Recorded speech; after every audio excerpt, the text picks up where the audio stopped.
for our roundtable moderated by Vincent Tardieu.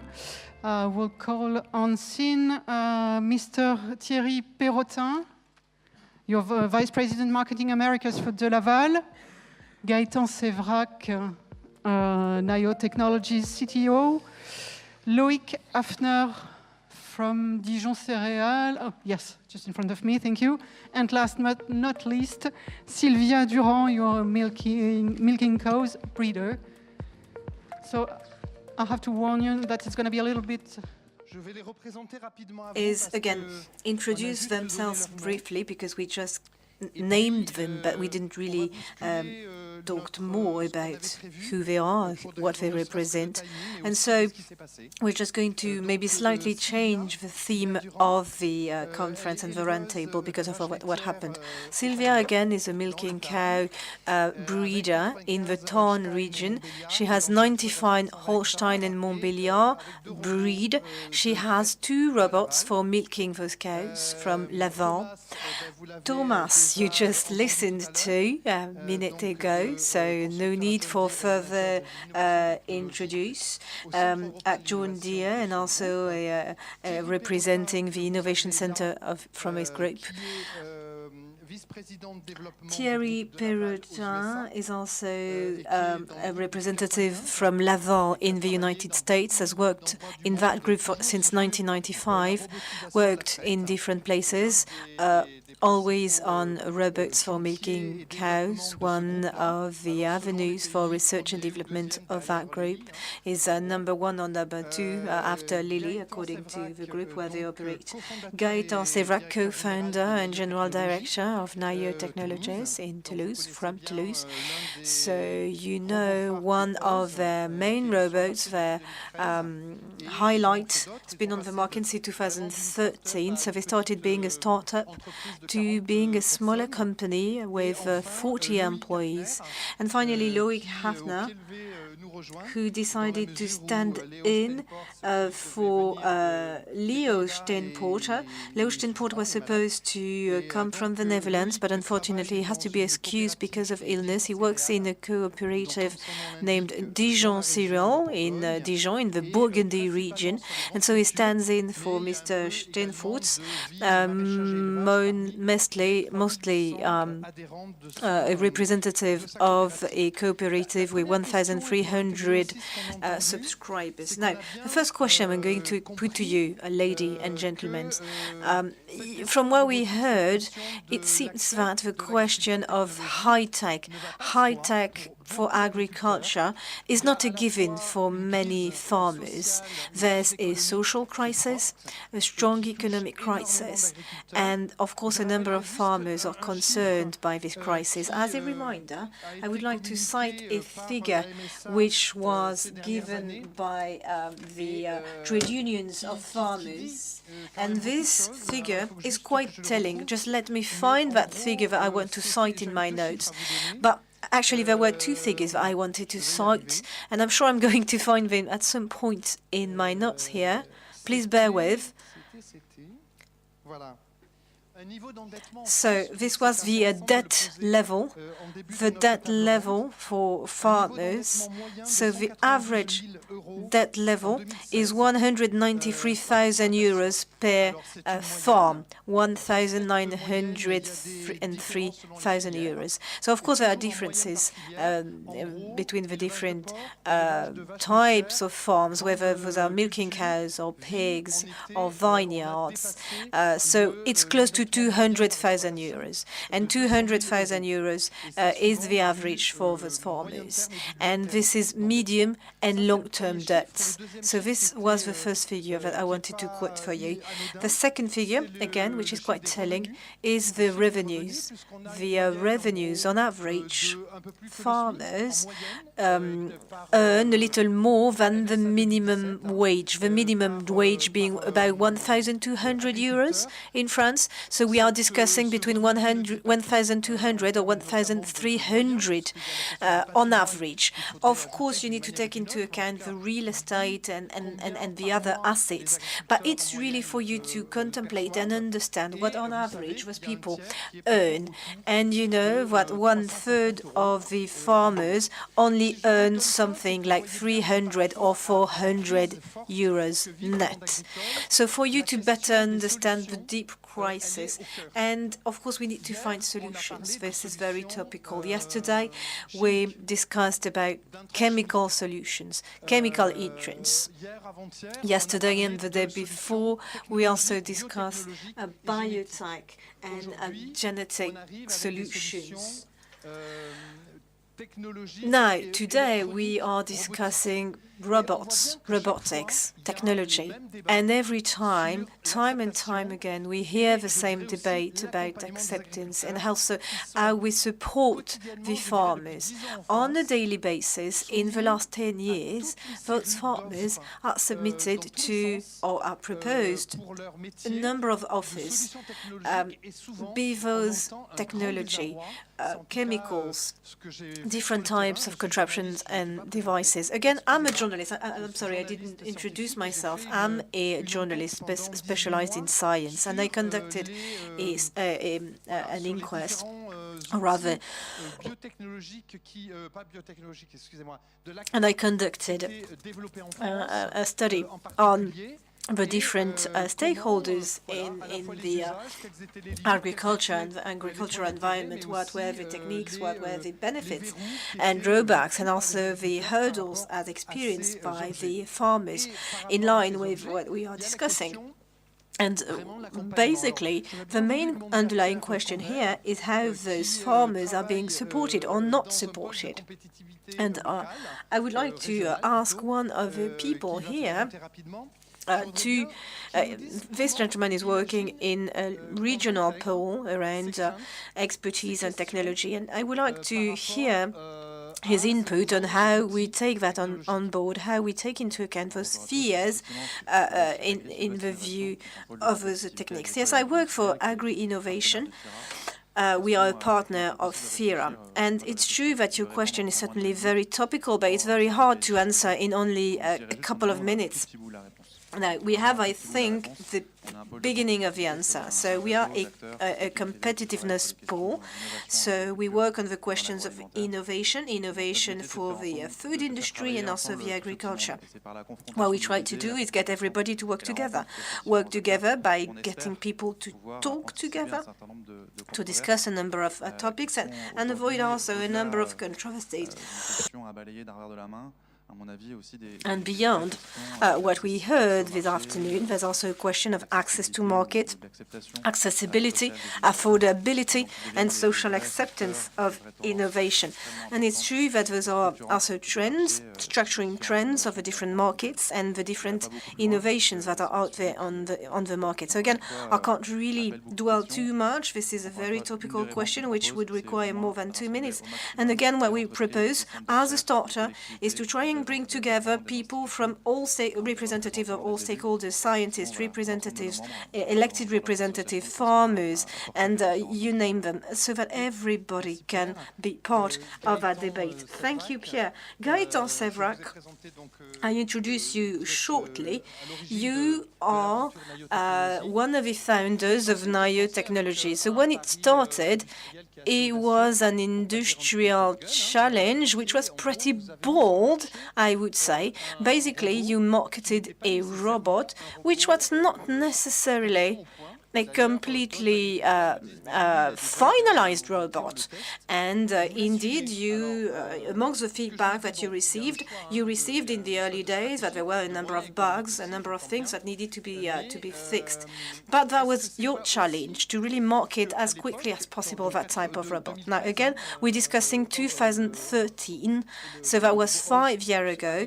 That robot was named Oz. This was the first time when you marketed it. And so you work with beta testers, farmers, clients, against a discount, who decided to feedback any bugs, of problems they were encountering in the field, literally. So you're not the first doing that. There are a number of other companies out there doing that. But in 2013, professional organizations were not so much supporting farmers with the adoption of new technologies. And so there was a sort of loophole here, and you decided to go in there. Do you think that the system has changed now, 5 years later? Do you think that we have more support of farmers today? Well, good afternoon.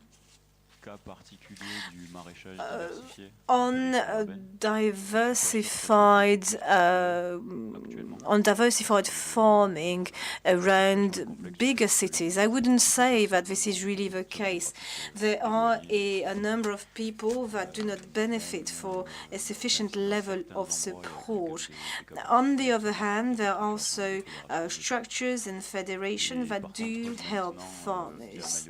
However, thanks to Naïo technology, but also the different stakeholders we worked with, we have partners in the vineyard industry and also in open field industry. So we work with cooperatives, we work with technical centers of different others branches, and also the grouping and chamber of agriculture. So we have partnerships with all those peoples, and so things are starting to be slightly more organized. Loïc, same question. So you work in a cooperative in Dijon, around Dijon, and you test a number of solutions, namely robotics. You do not have Oz, but Dino. Dino is the big brother of Oz for vineyards. So you are in the process of testing that in your farms and in farms of members of your cooperative. How do you support the member of your cooperative, and how do you envisage the future? How do you think you will integrate the concerns and questions, or maybe feedback that those farmers are providing to you? Do you really have a diagnosis on the different farms of your partners, or are you just helping them in choosing the right material of phytosanitary products? Well, good afternoon. So, as an agricultural cooperative, we are really at the forefront of new technologies because we think that this is very important today. It is true that we are undergoing a number of changes because of the very changing regulatory. So you have decision-making tools, and so we really help those farmers with that. So we help them in conducting a diagnosis in the different plots to take into account the heterogeneity of those different plots and also measure the fertility of the soils. And so we try to help them again make sound decisions adapted to the potential of a given plot of land. And we try to have an automated approach to that, be it the use of phytosanitary products or fertilizers. So again, we try to support farmers to be by their side. Now, questions and concerns, we get them very quickly, especially on the use of those new technologies. It's true that farmers are not necessarily trained in using those new technologies, as it were. Okay, and in saying this, does it mean that you would like that they are better trained in their initial curriculum or maybe continuous training? Yes, this is what I mean.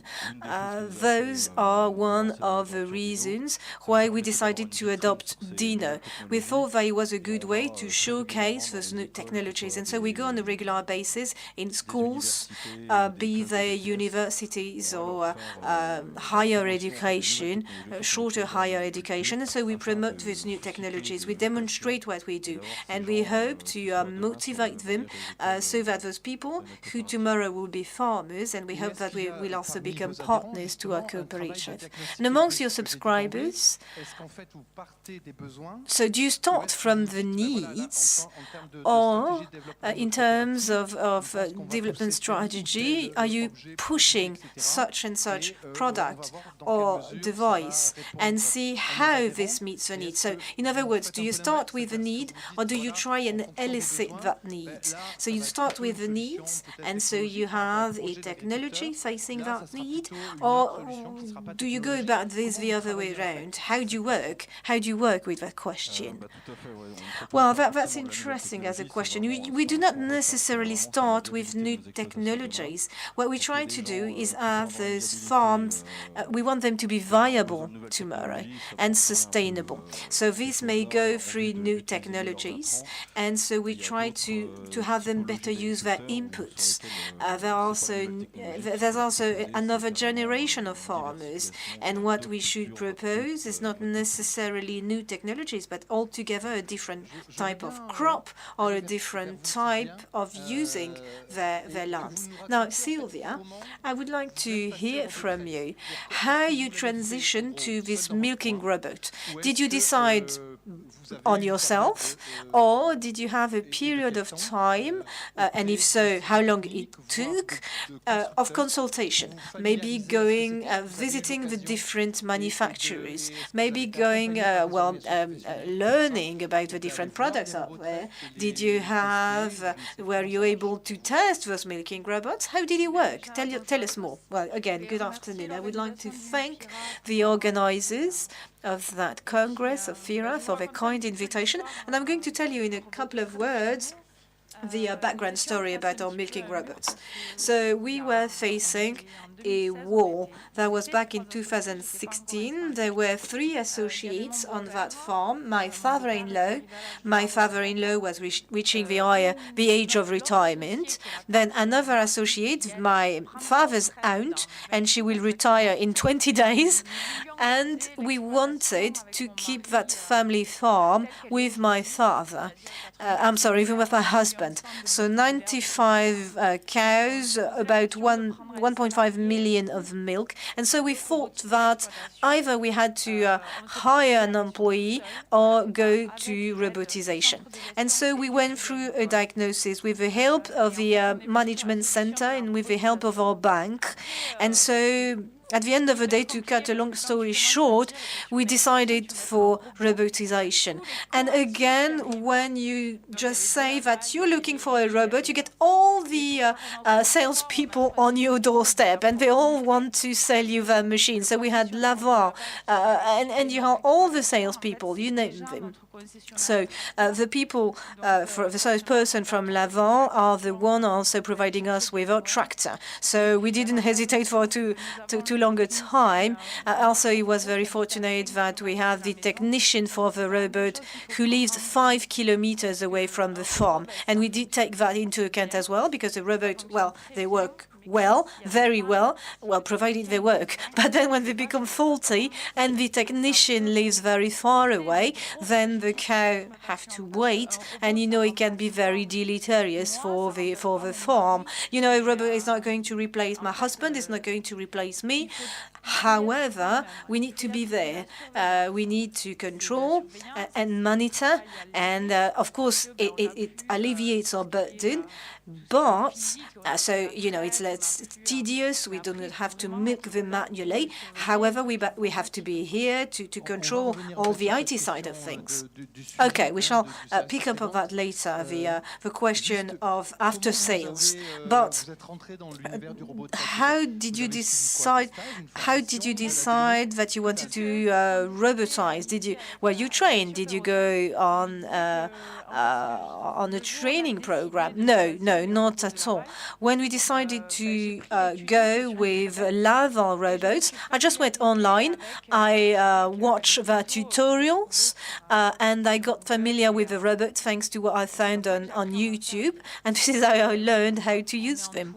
Now, of course, we were supported. We didn't jump in or dive in by ourselves. I'm also very fortunate to work with another farmer. So you said you are supported.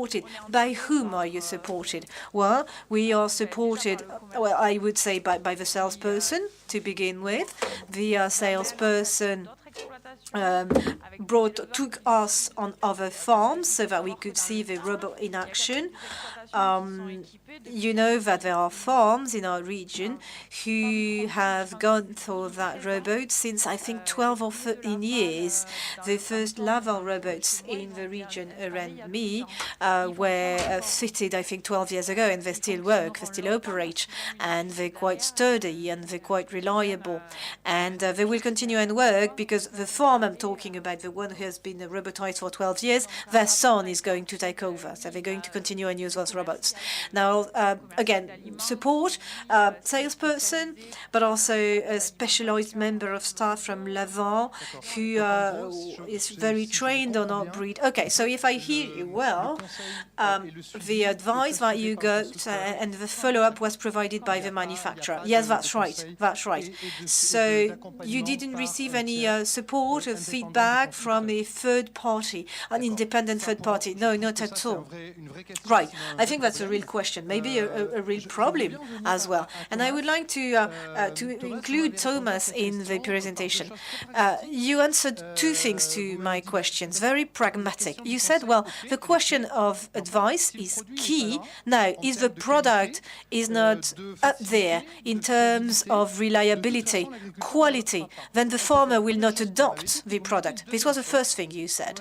And the second thing you said, well, at John Deere, we invested very much in the training of our sales network and our salespersons. And I think that John Deere built their own network of salespersons and sales representatives at the world level, or at least it's a trend, especially in Europe. And I'm hearing Sylvia when she said, well, it's about milking robots. But if we thought about technical solutions for big farms, you know that we are number one tractors, number one and number two for tractors worldwide. Tomorrow, do you really have the capacity to follow up on your users? Do you have a network that you build yourself, which we know is very expensive, because when you invest in a parallel network to the network of resellers, it's very ambitious to have such a support network. Therefore, I have two questions for you. Now, first question, can you guarantee that you will be close enough to your farmers to provide the service that they are looking for, taking into account this ecosystem where basically mostly the farmers are supported by manufacturers? Okay. Still needed to translation, so that's why I waited. No problem. First of all, I think it's key that, like you said, the machines need to be reliable, but nevertheless, there are still, when you talk precision farming technologies, variable rate, and all what we sell at the moment, we still have the situation that it's probably not as easy to use as it should be. We made a lot of progress there. So ease of use is one prerequisite. But nevertheless, there will be questions from the customers. And we have an independent dealer network, so we don't have any company-owned dealers. So we say our dealers, they need to do a very good job, because service differentiates them from competition and will further differentiate. And we know dealers who have a very good service department, they have much higher market share in the region than others. So we put, some people could say negatively, John Deere puts a lot of pressure on the dealers, that they do a lot of training, and we now are at a stage where for some products, we say when it comes to precision farming, if you haven't done these classes and haven't shown us that you have built the knowledge in your dealership, you are not allowed to sell that product. Because that is the worst what you can do. If you sell something, then the customer has problems, and the dealer shakes his head and says, I don't know what to do. So therefore, I think this is very important, and we also have now in the meantime put things like what we call remote display access into our machines. So if somebody is sitting in the field and doesn't know what to do with his display and how to set up his machine, he can call the dealer can connect to the machine, sees exactly what the farmer sees in the field, and then he can say, push this button and push this button and so on. So but this is key. Okay. Ma deuxième question, Now, my second question is different. You created a portal, My John Deere, and I wanted to know something about that portal. So for those of you who are not familiar with that portal, you invite your customers, your farmers, input the data about their equipment, but also about their plot, about their farms, and then it helps in making connections between the robots or the tractors, and also about the farm itself. And so you have a follow-up on the fleet and how they use them. Now, on My John Deere, I'm not sure about that. Do you have a forum? Do you have a user forum on which users could discuss among themselves about your products and who could somehow facilitate and be a platform for users to discuss among themselves about the equipment amongst farmers? So do you have such a forum? No, I think we don't have that. I don't know the latest about My John Deere, but I don't think this is part of it yet. Yes. Because our experience is that farmers are very sensitive when it comes to the data of their farm. They are able or they are willing to share the data from the machines, because we tell them, if you share this data with us, we can learn how the machines are used, and we can then make them even more reliable in future, and so that they fit better your needs. But when it comes to agronomic data about seed placement, or fertilizer, etc., then the machines deliver that data automatically also to the cloud. But we tell the customer, you own the data, we don't look into that, and you can share that data with whomever you want to do it, with your private advisor, with a chemical company who wants to give you advice, etc. But we are not the agronomists of John Deere. That's not our core competence. So therefore, I think when you just do a forum where they can just discuss and nobody gives advice, then it's probably not so helpful. You would have to have somehow a moderator who knows a lot of agronomics, and I don't think that's not our core competence. We shouldn't do that. Okay. That should be done by others. Alors, je reviendrai pas sur un aspect du débat So, avec My John Deere. I will not pick up on that again, because again this question is not only put to you, but what do you do with data? Because you just mentioned that. What do you do with this collected data? Again, it's not only a question to you, but to everybody. So we do not have much time to discuss that now, but we should keep that in mind, because it's a really hot topic. It's not completely mature. It's a major point on which we need to think. Data, what we do with big data. So again, we're not going to not necessarily discuss that very much, but I would like to hear maybe a couple of questions about how farmers are supported with that change, with the adoption of those new technologies. How do we better take into account their needs? How do we address those? How do we address maybe in a manner that would be independent from manufacturers? Maybe the public would like to react with questions or comments. I think I see a person there to the back.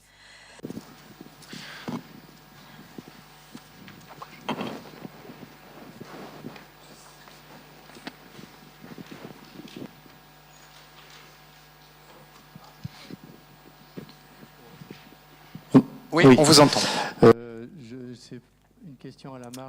That's a question not necessarily aligned with what you're asking, but I have a question for Mr. Hafner from Dijon Cereals.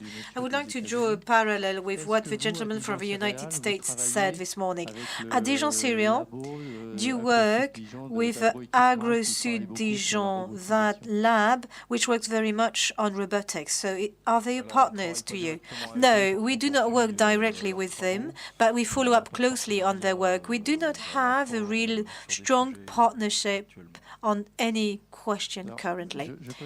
So I do not know all the labs working on agricultural robots connected to universities, but from what I know, there are very few. They're very scarce in France. And I think that's a concern, both in what it's saying about our research and our public education as well. I think we should need more, and maybe that is is a much needed evil. I'm saying it's an evil because we have to pay for those with our taxes, but maybe we would need more of such public structures. Well, you know, I published a book recently, and I interviewed people at the Ministry of Agriculture asking those questions about the new curriculum, about how our farmers are being trained, and how those questions on new technologies are being integrated. But that book was published 3 years ago, and there was almost nothing 3 years ago about how those farmers are being trained on new technology. So there was nothing ongoing, but there were a number of projects 3 years ago to integrate in BPRA or those different degrees that we have. There were a number of ongoing projects back then about integrating those questions of new technologies. Now, again, about this question of training, there are a number of solutions out there, and you certainly are familiar with them. I would like to cite two, DG Firm and Carvelis. They both developed networks of farms where they showcase the different robots available out there. And also there's another network, and I can't remember that name right now, but it was created by InVivo, and again, it's in the same vein. A farm where you can develop in a sort of co-design approach with farmers and also different stakeholders around farms, develop different equipments to have training options, but also assessment tools. So those things exist now. Maybe I didn't address your question directly, but it was going in this direction. Any other question or comments? Well, a gentleman again to the back. Merci, Jérôme Steff. Donc, je suis maître de conférence. Well, thank you.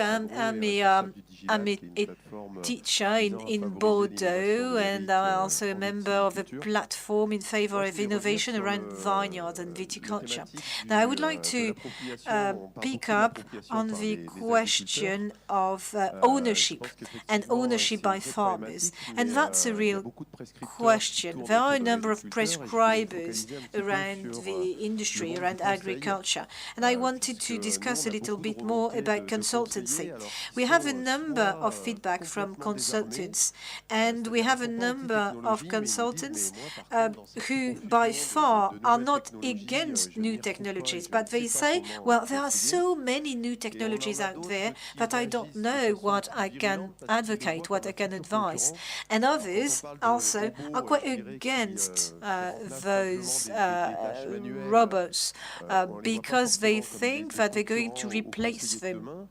They're going to replace the consultants, the farming consultants. I'm talking here about artificial intelligence or decision-making tools. And those consultants, those advisors, and people who help farmers, they're quite concerned. They think that those tools are going to replace them in the shorter or medium term, and they think that they're going to be pushed aside. And this is also one of the reasons why they do not necessarily talk too much about those AI-supported decision-making tools. Don't you think that this is really going to, again, reshuffle the deck of cards to have manufacturers providing those decision-making tools? What do you think is going to be the place of consultants in the future? Well, thank you so much for that question. Gaëtan, maybe you would like to answer that question. Well, I share your analysis and maybe the concerns of some of us consultants, farming consultants, who think that they believe that their job is being jeopardized by new technologies. And you know, that's the same question when you have farmers thinking that new technologies are going to take their job away from them.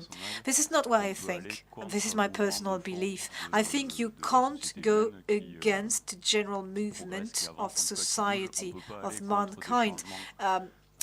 The future is about progress, and there are things that we can't fight against, like aging of population, like global warming. We have to adapt to those.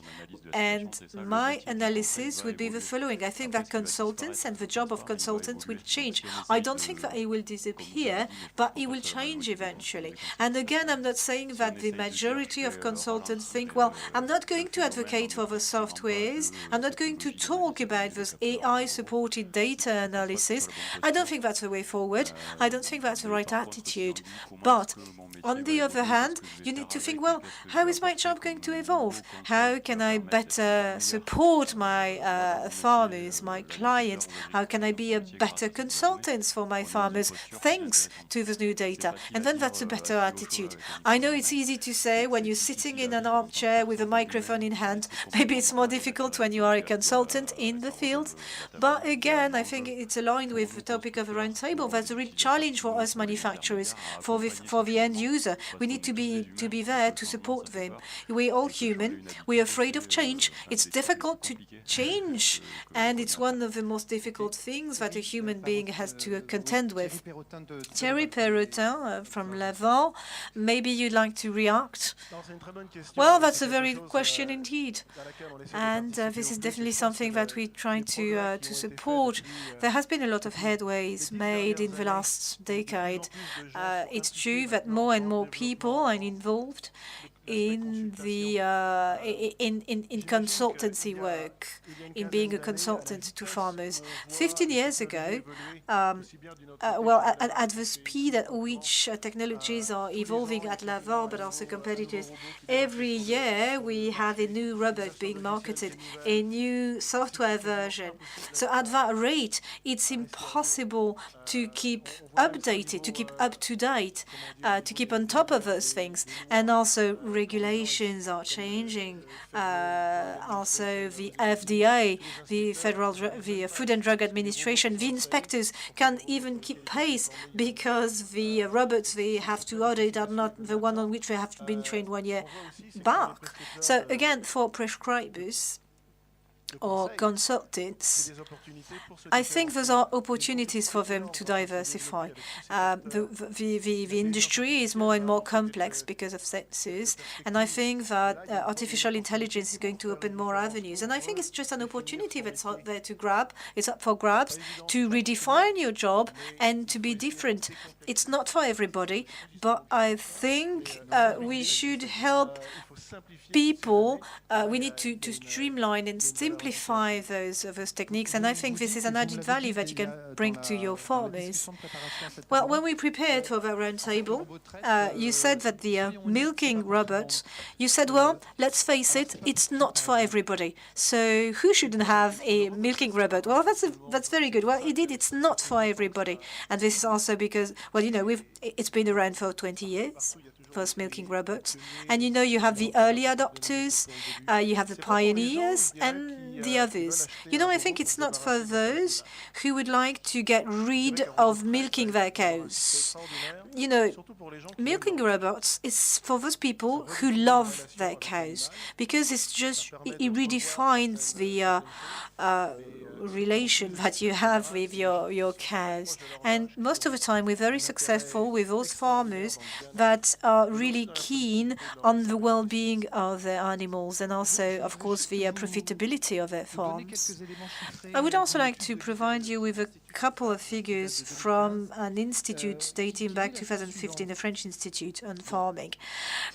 There are a couple of things that I would like to cite from that study. A milking robot is about 125 to 150,000 euro per robot. The cost for maintenance is 16 euros per 1,000 liters. And so the total cost is 24,000 per robot, taking into account amortization, management, maintenance costs. So in this study, they also say that you have extra costs, extra feeding costs, the question about what you do with pasture, and because obviously the cow cannot walk tens of kilometers to go and graze, and so all the pastures are not necessarily around the farm where they're going to be milked. And so for this reason, it's not always feasible that cows go in the pasture. And so you need to add the cost of extra food. So Sylvia says that most of the cows can go outside, but they are being fed not only grass, but also extra nutrients. So they took into account those extra nutrients and also a decrease in the quality of milk with a lost profit, and therefore a decrease in the raw margin of 6,000 euros per farm. So again, those are a heap of figures, and we could discuss that. But at the end of the day, is it that good is it a good idea to propose a milk robot for those farmers with the debt level that they have, with the very cloudy horizon that there is for the milking industry? Do you think it's a good idea to propose those milking robots to new farmers? And I would like to have Sylvia's point of view and yours as well. Well, I'm not going to comment on the study per se. However, I never said that you are forced to buy a robot. Market growth is 15 to 20% per year. So, you know, it's we do sell those. But again, it's not for everybody, as I said. And in some cases, it's a question of survival. Survival of the family farm, when you are not able to hire a workforce, when you can't milk the cow yourself, when younger farmers do not want to stay in remote area, do not want to stay in the farm, then the milking robot becomes a reality and becomes very tangible, and it's the only condition for the farm to become sustainable. Then, of course, there are questions of costs and maintenance, etc., and we could discuss that at length.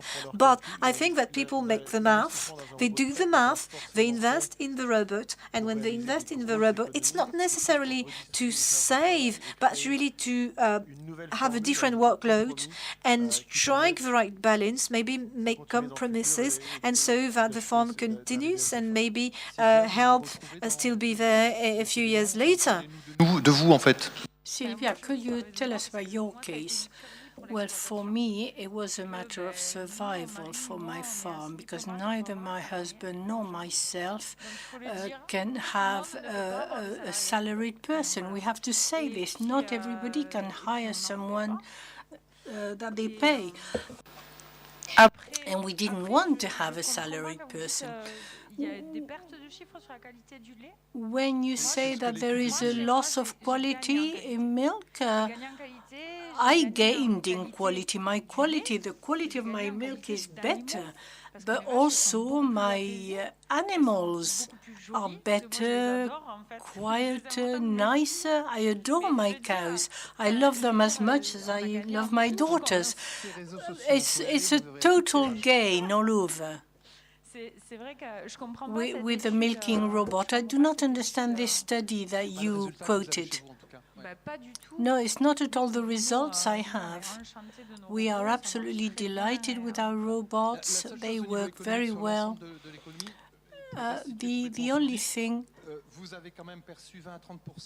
did you receive 20 to 30% in aids? Yes, 30% in aids from the region, from the regional authorities. Well, we bought our farm in the end because we inherited it, but we are repaying the other heirs. And the chambers of agriculture do not warn the young generations, and they do not warn the old generation that retire either. But we were brave enough to do it. The fact that it's two of us, that we invested in robots, enables us to make a living.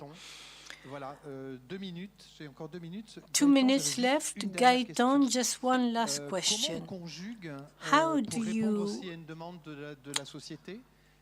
How can you combine energy-saving robotics to reduce the amount of chemical inputs, and that can be for an increase in efficiency, robustness, and so on? Can you do that? Is it possible? Ça en une minute. Une minute maintenant. Je pense que ça dépend. I think that it depends. It can be the 5-leg machine if you want to look for the solution. When you say that robots are not for everything, it's not a judgment. It's not saying some people deserve a robot and others do not. It depends on their context, on their situation. We can find robots that are going to add a lot of value in certain contexts, but not in others. The world is extremely complex, and we have to try to simplify our life, and we have to apprehend the world's complexity by simplifying our lives. We do not have a solution. It only works on the case-by-case basis. Good luck. Okay, désolé, on va devoir s'arrêter là. Sorry, we're going to have to put an end to this roundtable meeting. Thank you very much.